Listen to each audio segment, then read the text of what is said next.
Israel says its decision to launch major strikes against Hezbollah in Lebanon was in large part so the 60,000 Israelis who have been displaced along Israel's northern border could return home. Those 60,000 residents faced an increasing barrage of rocket and missile strikes after the October 7th massacre and were forced to evacuate. I just returned from Israel and while there traveled north to visit an American woman I met 36 years ago. She lives with her family just outside the evacuation zone, but still very much in the line of fire. High on a mountaintop in the shadow of the Lebanese border is Kibbutz Tuval, a small community home to just 400 people. How are you? Okay, how are you? I'm good. It was a reunion for us. Susan Nyrens, who is battling an aggressive form of breast cancer, has lived here with her husband Paul for 36 years. That's us today on that mountaintop path, and that's us back in 1988 when I first met Susan after she left Massachusetts as an idealistic 28-year-old helping to run the kibbutz dairy farm. I suppose if I lived in the States, I wouldn't be doing that today. I actually not know what I'd be doing. I can tell you it wouldn't be this. In the nearly 4 decades since, Susan and Paul raised 4 children and now have a granddaughter. That quiet life she expected, now disrupted by missile fire to the north. Are you nervous here now? Very.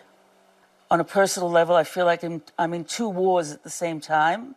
A personal war with a disease, and around me is a war that's even more frightening. Susan and Paul aware how lucky they are not to have had to evacuate. The kibbutz is just a little more than 10 miles from the border. The people here say they feel safe for now, but they realize the war could get much closer. And they have already been deeply affected by what has happened south of them. Paul's cousin, one of the nearly 1,200 Israelis brutally murdered by Hamas terrorists on October 7th. And we remember Paul writing to her when she was in her security room, and he was communicating with his 3 cousins. And she was saying, I can't get the door closed. I can't get the door closed. I can't keep the door closed. And 4 days later, they found her body. But nearly a year later, Susan in disbelief that the war in Gaza has not ended, the hostages still captive. When you've seen the war play out in Gaza, what's your reaction? I think this war should have ended a long, long time ago. And the civilian casualties in Gaza are beyond my imagination.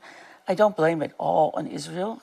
I think the Hamas is a cruel organization, and its first cruelness was to the Gazan people. Its second cruelness was to the Israeli people. And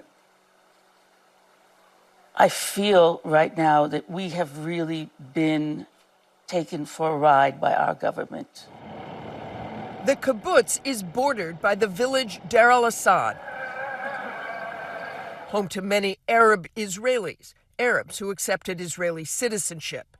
When I first visited Deir al-Assad in 1988, I met Jamal Asadi, a then 27-year-old whose family has lived in the village for generations.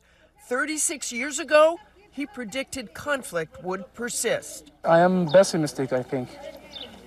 I think there will be the wasteland here. You know, people are here hard-boiled. They don't, try to find solutions. They are not ready to compromise. And I think they are going, to make destruction here. And remarkably, we found Jamal again, 36 years later. His views only solidified. I mean, it is war everywhere. It is horrifying. I mean, I fear for my country.